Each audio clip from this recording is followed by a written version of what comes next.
नमस्कार। आज फिर एक छोटी सी वीडियो के साथ आया हूँ। ठीक है, जैसा कि मेरे कुछ स्टूडेंट्स को प्रॉब्लम थी कि सर जो है हमें प्रोग्रामिंग में इशू है, तो उन्होंने जो मुझसे प्रोग्राम पूछे वो एक्चुअल में 4 प्रोग्राम हैं, लेकिन वो एक ही लॉजिक से हैं। ठीक है, उनका प्रोग्राम था कि write a program to check whether a number is Armstrong और नॉट। इसी तरीके से दूसरा था कि write a program to check एक नंबर पैलिंड्रोम है या नहीं है। तो ये सारे प्रोग्राम, इनके सारे कॉन्सेप्ट एक ही कॉन्सेप्ट से बने हैं, और वो है उनकी अलग अलग डिजिट का कॉन्सेप्ट। जैसे कि मैं शुरू से शुरू करूँगा, ठीक है, और उसके बाद जब मैं इसको डिस्कस करूँगा तो आप पाएंगे कि हम लोग वहीं पे पहुँच गए, पैलिंड्रोम और आर्मस्ट्रॉन्ग में। ठीक है, तो पहला हमारा है, जावा की बात करेंगे हम लोग यहाँ पर, कॉन्सेप्ट सब में एक ही रहेगा। तो पहला प्रोग्राम है हमारा write a program to print individual digit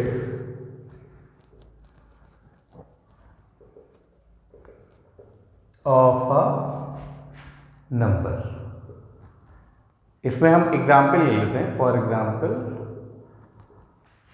suppose हमारा नंबर जो है n, दैट इज 179, ये हमारा इनपुट है। तो हमारा आउटपुट हो जाएगा, आउटपुट होना चाहिए 9, 7 and 1। ये आपका आउटपुट विंडो पे आउटपुट आएगा। ठीक है, इसके लिए प्रोग्राम बनाना है। हम लोग यहाँ पर प्रोग्रामिंग लैंग्वेज जो ले रहे हैं वो जावा है, क्योंकि हमारे यहाँ जहाँ की मैं बात कर रहा हूँ वहाँ सिलेबस में जावा ही चल रही है। ठीक है, तो इस पर आप प्रोग्राम कैसे बनेगा, सिंपल आप एक क्लास ले लीजिए। क्लास का नाम मैं यहाँ पर ले ले रहा हूँ, सपोज नाम digit1। आप अपने हिसाब से इसका नाम ले सकते हैं। ठीक है, उसके बाद ये क्लास का bracket, public static void main. ये एक जनरल स्टेटमेंट लिखा दिया जाता है, पब्लिक स्टैटिक वॉइड मेन। ठीक है, इसकी जगह आप कंपलसरी नहीं कि आप स्टैटिक लिखें ना लिखें, आप डायरेक्ट पब्लिक वॉइड मेन भी लिख सकते हैं। और चूंकि अभी क्लास 8 लेवल पे हमें स्कैनर या बफर रीडर नहीं पढ़ाया गया है, तो हम डायरेक्ट यहाँ नंबर ले लेंगे int n। ठीक है, int n लेने के बाद अब आपके पास 2 रास्ते हैं, या तो आप सिर्फ इस प्रोग्राम के हिसाब से इसको करें, या फ्यूचर का सोच के कि आपको और भी प्रोग्राम करने हैं, reverse of a number, palindrome, Armstrong, तो आप ओरिजिनल नंबर पे कोई काम मत करिए। आप एक इस नंबर की कॉपी क्रिएट कर लीजिए int a, और वहाँ पर ये नंबर स्टोर करा दीजिए। हम जो भी काम करेंगे हम इस a पे करेंगे, हमारा ओरिजिनल नंबर n वैसा का वैसा ही रहेगा, यानी कि 179। ठीक है, अभी हम इसको यहाँ पर क्लोज नहीं करेंगे, क्योंकि बाकी के वेरिएबल भी अगर हमें कोई लेना होगा तो इसी के आगे कॉमा लगा के करते जाएंगे। ठीक है, ये लेने के बाद आपके पास 2 ऑप्शन है, या तो फॉर लूप यूज करें या व्हाइल यूज करें। मैं व्हाइल कर रहा हूँ, व्हाइल a greater than 0। ठीक है, जब तक कि a 0 से बड़ा रहे तब तक कि हमें इस लूप के अंदर का काम करना है। और क्या करना है, हमें यहाँ पर एक वेरिएबल इसकी इंडिविजुअल डिजिट के लिए चाहिए, तो हम उसके लिए ले ले रहे हैं रिमाइंडर r। और r में क्या करा रहे हैं, a mod 10, ये, और यहाँ पर r को डिक्लेयर कर देंगे, इसलिए मैंने यहाँ पहले जगह छोड़ दी थी। ठीक है, r is equals to a mod 10। अब मॉड क्या करता है ये अभी मैं इधर समझा दूंगा आपको। जब ये काम हो जाए तो हमें इंडिविजुअल डिजिट प्रिंट करनी है, तो हम डायरेक्ट यहाँ पर क्या करेंगे, हम डायरेक्ट यहाँ प्रिंटिंग स्टेटमेंट दे देंगे, system dot out dot print ln ठीक है, और r को प्रिंट कर दीजिए।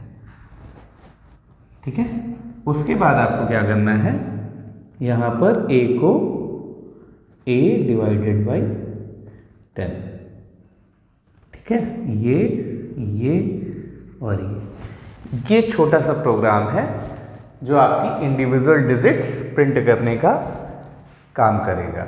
ये कैसे रन होगा, इसको हम यहाँ ड्राई रन कर लेते हैं ताकि आपको समझ में आ जाए। इतना पोर्शन हम ड्राई रन के लिए यूज़ करेंगे। सबसे पहले क्लास डिजिट 1, तो एक क्लास जनरेट हो गई डिजिट 1 की। यहाँ पब्लिक स्टैटिक वॉइड में इंट n, तो हमारे पास n की वैल्यू 179 हमने एंटर कर दी जैसा कि एग्जाम्पल में लिया था। उसके बाद क्या करना है, यहाँ से अंदर आएगा int a is equals to n, तो a is equals to n यानी कि 179। यहाँ तक आपको क्लियर हो गया होगा। यहाँ सेमीकोलन लगा देते हैं क्योंकि कुछ और नहीं लिया है। जैसे ही यहाँ पर a इक्वल n हुआ, एक वेरिएबल r डिक्लेयर हो गया जिसको अभी हम आगे यूज करेंगे। वाइल a ग्रेटर देन 0, तो आप देखिए a मतलब 179 ग्रेटर देन 0। अभी तो कंडीशन ट्रू दिख रही है क्योंकि 179 सबको पता है 0 से बड़ा होता है। ये ट्रू है, इसका मतलब whatever statements are inside the loop, जो अंदर है लूप के वो एग्जीक्यूट होगा। आप तुरंत नीचे आ जाइए, यहाँ पर r is equals to a mod 10, r is equals to a मतलब 179 मॉड 10। मॉड जो है ये मैथ्स में, गणित में परसेंटेज का काम करता है। गणित में इसको कहते हैं कि परसेंटेज हटाइए तो डिवाइड बाय 100 कर दीजिए। यहाँ पर मॉड क्या काम करता है, यहाँ पर मॉड करता है रिमाइंडर निकालने का काम, कि हम 179 को 10 से डिवाइड करेंगे तो हमारा रिमाइंडर कितना होगा। रिमाइंडर मतलब अगर हिंदी में कहें तो शेष भाग कितना बचेगा, शेषफल। ठीक है, तो यहाँ पर इसकी वैल्यू एक्चुअल में आएगी। आप इसको अगर डिवाइड करके देखिए कहीं पर 179 डिवाइडेड बाई 10, तो आंसर होता है 17.9। ये वाला पोर्शन रिमाइंडर बच रहा होगा, तो यहाँ पर रिमाइंडर 9 हो गया। ठीक है, जैसे ही रिमाइंडर 9 हुआ, system dot out dot println r, यानी कि हम आर, ये आउटपुट अगर हमारा यहाँ पर लिखे दे रहा हूँ मैं, आउटपुट हो गया, तो यहाँ पर 9 प्रिंट हो गया। ठीक है, नई लाइन में गया a is equals to a divide by 10, a is equals to a divide by 10। ये डिवीजन का साइन क्या करता है, ये डेसिमल के पहले की वैल्यू लेता है, यानी कि इसका आंसर 17.9 होगा, तो इंटीजर के केस में ये 17 होगा, 17। ठीक है, ये आपका a हो गया। और उसके बाद यहाँ से यहाँ और वापस कंडीशन पे चला जाएगा क्योंकि कंडीशन अभी फॉल्स नहीं हुई है। वापस गया, अभी हमारा a 17 है। फिर सेम चीज, यहाँ से नीचे r is equals to a mod 10, r is equals to a mod 10। इस केस में रिमाइंडर क्या होगा, इस केस में रिमाइंडर आपका, इसको आप फिर से देख लीजिए, 17 मॉड 10, आंसर 1.7, रिमाइंडर आपका 7, तो यहाँ आ गया 7। जैसे ही 7 हुआ, इससे अगली line system dot out dot println r, l n मतलब नई लाइन में प्रिंट करिए, आर मतलब 7, दूसरा प्रिंट हो गया। ठीक है, आप इसके नीचे आइए, a is equals to a divided by 10, 17 divided by 10 that is 1.7। इसमें हमें सिर्फ डेसिमल के पहले का पोर्शन लेना है, कोशेंट, तो हमारा a 1 हो गया।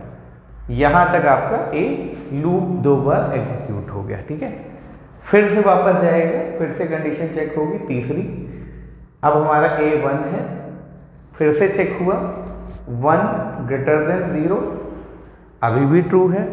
फिर से सेम चीज होगी, r is equals to a mod 10, यानी कि 1 रिमाइंडर 10। इसको आप देखेंगे आंसर आएगा 0.1 यानी कि 1।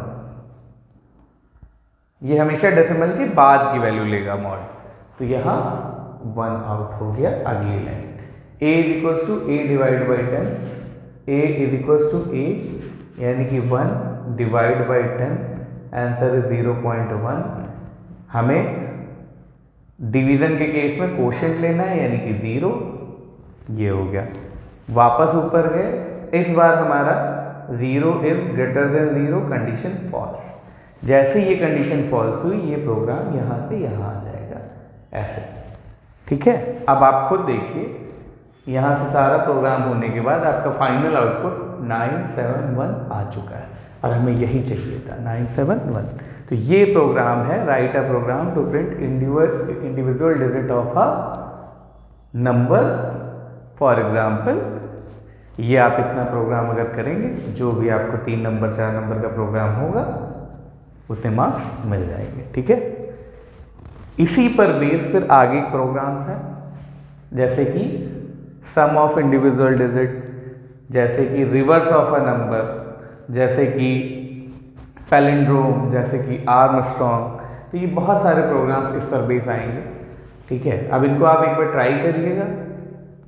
मैं जैसे सम की बात करी जाए तो यहाँ ये वाला स्टेटमेंट लेने के बाद इन्हीं को सम करा देंगे, तो एक स्टेटमेंट यहाँ और बढ़ा देंगे, f is equals to S plus R, sum का हो जाएगा। रिवर्स के लिए देखिए, मैं आपको इसी में साइड में बताया दे रहा हूँ, इसको रख करके, एक मिनट दीजिए। ये देखिए, मैं इसी में आपको 3 प्रोग्राम बताया दे रहा हूँ, ठीक है। आप तीनों कर ले जाएंगे। अगर सम का प्रोग्राम आता है, सम ऑफ डिजिट्स, तो आप इस लाइन के बाद एक लाइन बढ़ाएंगे और एक वेरिएबल यहां बढ़ाएंगे, s इज इक्वल्स टू 0 सम के केस में, और यहां पर क्या बढ़ाएंगे, इस लाइन के बाद हो जाएगा s प्लस आर। ये हो गया सम का program, sum of digits. 2 changes आपने किए, एक ये, पूरा प्रोग्राम यही। अब reverse of digit, reverse of digits, reverse of digits में क्या करेंगे आप, पूरा यही रहेगा, s इज इक्वल टू 0 रहेगा, ये भी रहेगा, ये भी रहेगा। यहां पर ये लाइन नहीं रहेगी, यहां पर ये सिस्टम डॉट आउट की लाइन मत लिखिएगा। क्या लिखेंगे, s is equal to s multiplied by 10 plus r, ये हो जाएगा। ये पूरा प्रोग्राम यहाँ तक ऐसे ही आप ले जाएंगे, ऐसे ही ब्रैकेट बंद होगा। ब्रैकेट बंद होने के बाद लाइन बढ़ाइएगा, system dot out dot print ln, ठीक है। यहाँ रिवर्स और यहाँ साथ में प्लस s, ठीक है, और ये दोनों ब्रैकेट बंद कर दीजिएगा। ये रिवर्स का प्रोग्राम हो जाएगा। आप करके देखिए, आप इसको एग्जीक्यूट कराइए, ठीक है। उसके बाद आप मुझे बताइए कि हुआ या नहीं हुआ। चलिए, बाय बाय।